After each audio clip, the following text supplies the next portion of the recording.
بسم اللہ الرحمن الرحیم. ناظرین، ایک اور سیاسی پروگرام اور میرے ساتھ موجود ہیں ذیلدار جناب شاداب کیانی صاحب. ناظرین، آج ہم بات کریں گے قومی اسمبلی کے حلقہ NA-12 کی. اس حلقہ کے بارے میں کہا جاتا ہے کہ اس حلقہ کی وہ سرپرستی نہیں ہوئی جو قومی اسمبلی کے باقی حلقوں کی ہوئی ہے. ویسے تو پورے پاکستان کی میں سمجھتا ہوں سرپرستی نہیں ہوئی. جس طریقے سے پورے پاکستان کی خدمت ہونا چاہیے تھی ہمارے سیاستدانوں نے ویسی خدمت نہیں کی. لیکن اس حلقے کے عوام کا یہ کہنا ہے کہ آج تک یہاں سے کوئی وفاقی وزیر نہیں بنا. تو ذیلدار جناب شاداب کیانی صاحب سے ہم جانتے ہیں. شاداب کیانی صاحب، حلقہ NA-112 جو ہے، اس کی کیا خوش قسمتی ہے، کیا بد قسمتی ہے؟ اب کون کون یہاں پہ الیکشن لڑنے جا رہا ہے، ذرا بتائیں گے. جی بہت شکریہ جی مانگٹ صاحب. سب سے پہلے سر یہ ڈسٹرکٹ کوستان میں آتا ہے، اور یہ جب گلگت بلتستان جو ہمارا صوبہ ہے اس کے بعد جب آپ مانسہرہ کی طرف آتے ہیں تو یہ پہلا ڈسٹرکٹ بنتا ہے کوہستان. تو ڈسٹرکٹ کوہستان کے سر اس کی جو مشہور چیزیں ہیں ان میں اخروٹ، لوبیا، معدنیات، عمارتی لکڑی اور قیمتی پتھر جو انگوٹھیوں میں لگائے جاتے ہیں وہ ہیں سر. اس کے علاوہ یہاں لیکن ہمارے ہاں تو کوہستان باس بھی بڑی مشہور ہے، لیکن وہ فیصل آباد کی ہے. ہاں وہ فیصل آباد کی ہے. اچھا سر، پھر دوسرا یہاں کا جرگہ سسٹم بہت سٹرانگ ہے. یہاں پہ عدالتی سسٹم بہت کمزور ہے اور جرگہ بیٹھ کے فیصلہ کرتا ہے کہ کیا ہوگا، اور اس فیصلے کو مانا جاتا ہے. جی سر، اس فیصلے پہ. اور اس جرگے کی روشنی میں کئی قتل ہوئے ہیں، کئی مطلب ہے کہ اس طرح کی چیزیں ہوئی ہیں. مطلب جرگے نے سزائے موت کا حکم سنایا تو پھر گولی مار دی. جی سر، مار دی گئی. اور پچھلے دنوں سپریم کورٹ میں ایک بڑا مشہور واقعہ ہے سر. وہ کچھ وہاں کی لڑکیاں کا جو ہے نا وہ ویڈیو آیا جب تو مقامی جرگے نے فیصلہ کیا تو وہ ان کا مرڈر کر دیے گئے، اور وہ جرگے کی جرگے کے فیصلے میں. پھر یہاں کا سر پردہ سسٹم جو ہے نا وہ بہت سٹرانگ ہے. یہاں پہ مطلب ہے کہ دیہات میں بھی یا شہر میں بھی یہاں کی جو خواتین ہیں وہ جب نکلتی ہیں تو بڑا برقع جو ہے نا وہ پہنا ہوا ہوتا ہے سر سے لے کے پاؤں تک، مطلب ٹوپی والا، وہ بھی یہاں کا بوس. اچھا سر، اس کا جو ہے یہ ہے کہ یہ اس ڈسٹرکٹ کو شاہراہ قراقرم جو بھٹو صاحب نے بنایا تھا نا اس کے ساتھ یہ اٹیچ ہے. اور اس ڈسٹرکٹ میں سر 1985 میں واپٹا نے PC-1 بنایا ہے کہ ہم 10,000 میگا واٹ بجلی یہاں بنا سکتے ہیں، جبکہ ہمارا تربیلا جو ہے وہ بھی تقریباً اتنا ہی ہے. اور اس کے لیے پھر محمد خان جنیجو پرائم منسٹر نے افتتاح کیا. پھر اس کے بعد جتنے پرائم منسٹر آئے سب کے سر وہاں پہ تختیاں لگی ہوئی ہیں. جو کام ہمارا 5 روپے میں ہو رہا تھا وہ اب 500 میں بھی مکمل نہیں ہو رہا وہاں پہ. مطلب اور ہم اتنے عرصے میں جو ہمیں بجلی 10 سال کا پروجیکٹ تھا 85 سے لے کے 95 میں اس نے مکمل ہونا تھا، اور وہ 10 سال کے بعد جو ہم بجلی لے رہے ہیں سر، اور یہ ارباب اختیار کی بے حسی ہے نا. بے حسی ہے. نہیں سر، سب سے بڑا اس میں جو ہے نا یہ ہے کہ جو واپٹا کے چیئرمین ہے نا سر، بیوروکریسی ہے، اس نے سر عوام کو پیسہ ڈیلیور نہیں کیا وقت پہ. اب وہاں پہ ماگٹ صاحب جو ہمارا نمائندہ ہے ثناء اللہ نواب صاحب، وہ اس نے ہمیں بتایا ہے کہ ثناء اللہ کہتا ہے کہ سر اگر ہمیں یہ پیسے PC-1 کے مطابق سپوز 10 لاکھ روپے 95 کے اندر ملنا تھا تو یہ اوسط بے 80 کا ریٹ لگا ہے جو 85 میں انہوں نے دینا تھا، لیکن وہ پیسے ابھی تک بھی نہیں ملے. کچھ لوگوں کے پیسے ابھی بھی DC کے اکاؤنٹ میں، واپٹا کے اکاؤنٹ میں آئے ہوئے ہیں، فیڈرل گورنمنٹ نے ریلیز کر دیے ہیں، لیکن آگے ان کو اس لیے نہیں دیے جا رہے کیونکہ میچ فکس ہے بینکوں والوں سے. جتنے دن پیسہ بینک میں پڑا ہوا ہے اتنے دن کا پر ڈے کے حساب سے ان لوگوں کو انٹرسٹ مل رہا ہے. اور ابھی سر 19/12/2023 یہ آج سے 1 مہینہ پہلے کی بات ہے کہ روڈ بلاک ہوا ہے شاہراہ قراقرم، اور اس میں کوئی 20-25 ہزار لوگ آ کے بیٹھ گئے ہیں. اور ہمارے نمائندے نے بتایا کہ اس سردی میں 3 دن روڈ بلاک رہا ہے سر، اور صرف وجہ یہی ہے کہ ہمارے پیسے ہمیں دیں، پیمنٹ ہمیں دیں. اور وہاں پہ کیا کیا ہوا اسٹیٹ نے، وہاں پہ سر پٹوار سسٹم نہیں ہے. جب سے پاکستان بنا ہے وہاں پہ تحصیلدار پٹوار سسٹم نہیں ہے. وہاں پہ کچھ لوگوں کو آپس میں لڑا دیا گیا ہے کہ پتہ بھی ہے کہ یہ پہاڑ ثناء اللہ کا ہے، اس کا دوسرا چچا زاد لے کے آ گئے ہیں، اس نے اس کے اوپر ویسے دعویٰ کر دی ہے 2 گواہ کھڑے کر کے کہ نہیں یہ پہاڑ تو میرا ہے، تو وہ ان کا جھگڑا کر کے ان کے پیسے اکاؤنٹ میں پڑے ہوئے ہیں. ویسے پٹواری بھی تو یہی کام کرتے ہیں، اگر ادھر دیکھیں پٹواری تو بھی تو یہ زمین اٹھا کے ادھر ڈال دیتے ہیں، ادھر کی زمین اٹھا کے کہیں اور ڈال دیتے ہیں. تو اس میں سر پھر ایسا ہی ہوا ہے، پھر یہ اب ان بیچاروں کی وہ پیمنٹ سر جو 1985 میں ان کو اگر 10 ارب ملنی تھی، تو وہ اگر آپ 10 ارب ملے بھی تو سر اس پیسے کی ویلیو کا وہ ڈالر کے ساتھ یا گولڈ کے ساتھ دیکھا جائے تو بیچاروں کو کہ ویسے سر آدھی سے بھی کم رقم رہ گئی، بالکل صحیح بات، اور ان بیچاروں کو سر مالی مشکلات ہیں بہت زیادہ.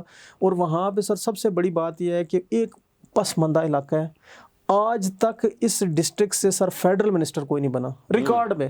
اچھا. اور یہاں پہ جو ایم این اے یہاں پہ رہے ہیں سب سے زیادہ ٹائم وہ ملک سعید احمد خان صاحب ہیں. وہ پاکستان پیپلز پارٹی کے جو ہے نا ایم این اے رہے ہیں 3-4 دفعہ، اور وہ بھی بس ایم این اے بن کے آتے تھے اور اسمبلی میں بس وہ جو ہے نا. اب آگے سر اس طرح ہوا ہے کہ ابھی جو اس وقت وہاں پہ کینڈیڈیٹ ٹوٹل 8 کھڑے ہیں. نہیں وہ یہاں پہ الیکشن لڑنے کے لیے سینیٹر طلحہ محمود بھی تو گئے تھے نا؟ جی جی سر، سینیٹر طلحہ محمود سر وہاں پہ گئے ہیں، اور وہاں پہ انہوں نے وہاں پہ کافی جو ہے کام بھی کروائے ہیں وہاں پہ سر. فلاحی کام. وہاں پہ میں گزارش کروں کہ 2005 میں جب زلزلہ آیا نا، تو 2005 سے لے کے ابھی 24 تک سینیٹر صاحب نے پیسہ پانی کی طرح بہایا ہے اس حلقے میں، اور فلائی کام بھی کرتے رہے ہیں سب کچھ. وہ فلائی کام کی حد تک تو ٹھیک تھا، لیکن اب وہاں کی جو یوتھ ہے نا سر، وہاں انہوں نے ایک کمیٹی بنائی ہے پچھلے کوئی 10-12 سال سے. وہ یہ کرتے ہیں کہ وہ ٹاسک سسٹم کرتے ہیں. یہ پاکستان کا واحد حلقہ ہے کہ اس میں بزرگ بیٹھ کے فیصلہ نہیں کرتے کون الیکشن لڑے گا. اس میں یوتھ ہے وہاں کی، اور وہ ٹاسک کرتی ہے، اور ٹاسک پہ جس کا نمبر نکلا ہے. نہیں ٹاس پہ آپ کا نکلا ہے نمبر. جی سر. تو آپ نون لیگ سے لڑیں گے الیکشن یا نہیں آزاد انڈیپینڈنٹ سر؟ سارے آزاد ہوتے ہیں. جی جی. ان کے وہ صحیح صاحب جو پیپلز پارٹی کے آپ نے بتایا وہ نہیں، یہ سسٹم ان کا 12-15 سال سے آیا ہے. اس سے پہلے جو ہوتا رہا وہ تو ہوتا رہا نا سر. اس وقت جو ہے نا سینیٹر طلحہ صاحب کے حق میں ٹاس نہیں آیا. اچھا ٹاس ہوا ہے؟ جی ٹاس ہوا ہے. ٹاس آیا ہے ملک محمد ادریس کے حق میں. اچھا. ملک محمد ادریس وہاں کا لوکل آدمی ہے، شریف آدمی ہے، 5 وقت کا نمازی ہے، اور جرگے نے فیصلہ کر دیا ٹاس کے بعد جی کہ ہم پورا علاقہ اس کے ساتھ ہیں. جرگے نے ٹاس جیت کے ملک ادریس کو بیٹنگ کی دعوت دے دی، ٹکٹ دے دیا جو لوکل ٹکٹ ہے ان کا. اب ملک ادریس صاحب وہاں پہ سر جس کا بھی مقابلہ ہے ملک ادریس صاحب کے ساتھ. نہیں یہ بھی تو ہو سکتا تھا نا شاداب صاحب کہ ملک ادریس صاحب جو ہیں ٹاس جیتنے کے بعد سینیٹر طلحہ محمود سے کہتے ہیں کہ جی آپ بیٹنگ کریں میں فیلڈنگ کروں. نہیں سر ایسا نہیں ہوتا. وہ دیکھیں وہاں پہ میں مطلب ویسے میں تو ذرائع مذاق کہہ رہا ہوں. سر پگڑی اپنے سر پہ اچھی لگتی ہے. یہ سر یہ ایم این اے شپ ہے، نیشنل اسمبلی کی نمائندگی ہے. اور وہ انہوں نے جو سینیٹر طلحہ صاحب کو NA-12 سے سر واپس کیا ہے یا ان کا رستہ روکا گیا یا جو بھی ان کے ساتھ کیا، ایک تو ہم اس کی مذمت کرتے ہیں. سینیٹر صاحب شریف آدمی تھے اور ادھر انہوں نے کام بھی کیے تھے. یہ تو ہر ایک بندے کا حق ہے کہ وہ جو بھی جس جگہ سے بھی الیکشن کنٹیسٹ کرنا چلو کبھی نہ کبھی تو ٹاس جیتیں گے. تو سینیٹر صاحب نے سر اب وہاں پہ نا ملک صلاح الدین کو ٹکٹ دے دی ہے JUI کا. اچھا. اب ملک صلاح الدین کے ساتھ یہ ہوا ہے کہ سینیٹر صاحب کے ساتھ ایک لیبر یونین کا بدر صاحب تھے. انہوں نے ان کے ساتھ چلنے سے انکار کر دیا جی کہ انہوں نے کہا جی کہ ہم بدر صاحب نے کہا جی کہ ہماری دعا خیر سینیٹر صاحب کے ساتھ تھی، اگر سینیٹر صاحب ہوتے تو ہم ان کے ساتھ تھے. اب انہوں نے بھی فیصلہ کر دیا جرگے والا ہی کہ وہ بھی ملک ادریس کے حق میں بیٹھ گئے. یعنی انہوں نے کہا کہ یہ مطلوبہ سہولت صلاح الدین صاحب کو میسر نہیں ہے. جی جی جی سر. اچھا اس کے علاوہ سر تحصیل جو ہے نا وہ جو بادشاہ ڈیم جہاں پہ بن رہا ہے وہاں کی جو تحصیل چیئرمین ہیں یا آپ کہہ لیں تحصیل ناظم جو ہیں وہ ملک اسد اللہ قریشی صاحب ہیں. اسد اللہ قریشی صاحب نے بھی پہلے اپنی ان کی جو ہمدردیاں تھی وہ سینیٹر صاحب کے ساتھ تھی اور وہ رائٹ ہینڈ سمجھے جاتے تھے اپنے اس علاقے میں اپنی تحصیل میں. جی سر. اب سینیٹر طلحہ صاحب کو جو ہے کیا نام ہے وہ اچھا جو میسیج سینیٹر طلحہ صاحب تک پہنچایا گیا تھا کہ آپ اس علاقے میں کمپین نہ کریں وہ اسی تحصیل ناظم صاحب کے تھرو پہنچایا گیا تھا. جو ناراض ہوئے نا انہی کو بندے نے میسیج دیا تھا. اب سر جو چیئرمین ہیں تحصیل کے اسد اللہ قریشی صاحب انہوں نے سر وہاں پہ کچھ 24,000 ووٹ اٹھایا تھا تحصیل چیئرمین بننے کے لیے 2021 میں. اور یہ بھی پھر ملک صلاح الدین JUI کی سپورٹ نہیں کر رہے، حالانکہ یہ سینیٹر صاحب ہوتے تو ان کے ساتھ کھڑے تھے. اب یہ بھی ملک ادریس کے حق میں چلے گئے. تو اب یہاں پہ سر ٹوٹل جو 8 کینڈیڈیٹ ہیں اس میں جو مین مقابلہ ہے جو سابق 3-4 دفعہ میں نے رہے ہیں ملک سعید احمد خان صاحب، ان کے پوتے ہیں ملک صلاح الدین، وہ ان کے پاس JUI کا ٹکٹ ہے اور پیپلز پارٹی کا محبوب اللہ جان صاحب کے پاس ہے سر اور ملک ادریس ہے اور ایک سر وہاں پہ حبیب اللہ خان بھی ہے. اچھا جی. حبیب اللہ خان عرف اس کو جو ہے نا وہ ٹورا کہا جاتا ہے. ٹورا سر وہاں کی ایک لینگویج ہے, لوکل لینگویج کا ایک لفظ ہے ٹورا. اسے کہا جاتا ہے کہ جو مشکل وقت میں ساتھ دے یا کوئی ڈنگا تریڈا یا بدماش آدمی ہو. اس کا سر اس کی ہسٹری یہ ہے کہ یہ ایم این اے کے لیے کھڑے ہیں. وہاں پہ ان کا اپنا لوکل جرگا سسٹم ہے, یہ غریبوں کا ساتھ دیتے ہیں. بیوروکریسی کو انہوں نے جو ہے دبا کے رکھا ہوا ہے. اور کسی کے ساتھ اگر ان کے اپنے حلقے کے بندے کے ساتھ پاکستان میں کسی جگہ زیادتی ہو تو یہ حبیب اللہ خان صاحب اس کے ساتھ کھڑے ہیں اور پہنچ جاتے ہیں. پہلے کوئی ایم پی نے یا ایم پی رہے؟ نہیں سر, کچھ بھی نہیں. یہ ایک عام آدمی تھے اور اس دفعہ انہوں نے ایم این اے کے لیے کھڑے ہوئے ہیں. اور یہ بھی یہی بات کرتا ہے کہ اگر کسی بدماش کو دینی ہے تو میں ٹورا ہوں آلریڈی اس علاقے کا, مجھے دے دو. اگر کسی شریف آدمی کو دینا ہے تو ملک محمد ادریس کو دے دو. اب ملک محمد ادریس صاحب جو ہیں یہ کوئی پڑھے لکھے نہیں ہیں, کوئی بہت بڑا ان کا سیاسی بیک گراؤنڈ نہیں ہے. مطلب یہ ایک شریف آدمی ہے, 5 وقت کے نمازی ہیں, لیکن علاقے نے فیصلہ کر دیا جی کہ یہ ہمارا ایم این اے ہوگا, تو بس وہی ایم این اے ہوگا, ملک ادریس. تو اس لحاظ سے سر وہاں پہ جو ہمیں ہمارے نمائندے نے یا ہمارے ذرائع نے ہمیں بتایا ہے, مختلف دوستوں نے, تو وہ یہی کہا ہے کہ یہاں پہ جو اس وقت الیکشن کا جو ڈے ہے اس کا پروسیس ہونا باقی رہ گیا. باقی ملک ادریس بازی مار چکے ہیں, ادروائز ملک ادریس وہاں پہ جیت چکا ہے, آزاد. اچھا, یہ سر یہ ہم پاکستان کا واحد حلقہ ہے جو ٹاس پہ فیصلہ کرتا ہے. صحیح.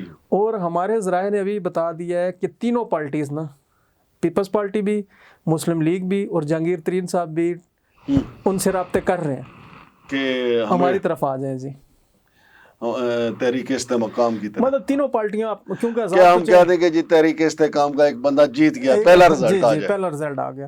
تو سر اس حلقے کا جو ٹوٹل آبادی ہے سر یہ 4.5 لاکھ ہے, اور یہاں کا ٹوٹل جو ووٹر ہے یہ تقریباً 2.25 لاکھ ہے. اور یہاں پہ بھی وہی مائنس پہ چل رہا ہے, ٹمپریچر 4-5 ہے. سردی ہونے کی وجہ سے لوگ نیچے اسلام آباد اور لاہور اور پنجاب کی طرف ہیں, اور یہاں پہ جو ووٹ ڈلنے ہیں سر وہ 35,000 سے زیادہ نہیں ہیں. تو جہانگیر ترین نے جہاز نہیں بھجوایا پھر آزاد امیدوار کے لیے؟ نہیں سر, یہ ابھی کیونکہ ان کا جہاز جو ہے وہ بٹھاتے ہی آزاد امیدوار ہے. ابھی سر دیکھیں کہ یہ ثناء اللہ تو یہ کہہ رہا ہے کہ بس سر ابھی نوٹیفیکیشن الیکشن کمیشن نے دینا ہے, اور یہ انشاءاللہ جو ہے نا وہ ملک محمد ادریس صاحب جو ہے وہ قرآن ان کے حق میں نکلا ہوا ہے, اور عوام بھی ان کے ساتھ ہیں, اور علاقے کی نمائندگی اس دفعہ انہوں نے کرنی ہے. سر بہت زبردست, بہت شکریہ جناب ذیلدار شاداب کیانی صاحب. تو ناظرین یہ وہ حلقہ ہے NA-12 جہاں پہ ٹاس ہوا ہے, اور ٹاس کی روشنی میں ملک ادریس صاحب بازی مار رہے ہیں. اب دیکھتے ہیں کہ جناب جہانگیر ترین صاحب کب ان کے لیے جہاز بھجواتے ہیں, چونکہ یہ آزاد امیدوار ہیں, اور ان کا جہاز جیسے میں نے پہلے آپ کو بتایا ان کی سیٹیں بنی ہی آزاد امیدواروں کے لیے ہیں, کیونکہ بعد میں تو رش پڑ جائے گا. انہوں نے پنجاب کے بھی کافی آزاد امیدوار اٹھانے ہیں, اور پورے ملک سے بھی انہوں نے جو آزاد قومی اسمبلی کے امیدوار جیتیں گے ان کو بھی اٹھانا ہے, تو بعد میں رش پڑ جائے گا. لہٰذا ان کی کوشش یہ ہے, اسی لیے میرے بھائی ذیلدار شاداب کیانی صاحب نے بتایا کہ انہوں نے رابطہ کیا ہے کہ ادھر ویسے بھی ٹھنڈ ہے, ہمارا جہاز آپ کو لے کے پنجاب آ جاتا ہے. شمشاد مانگٹ اور ذیلدار شاداب کیانی صاحب کو اجازت دیجیے. اللہ حافظ.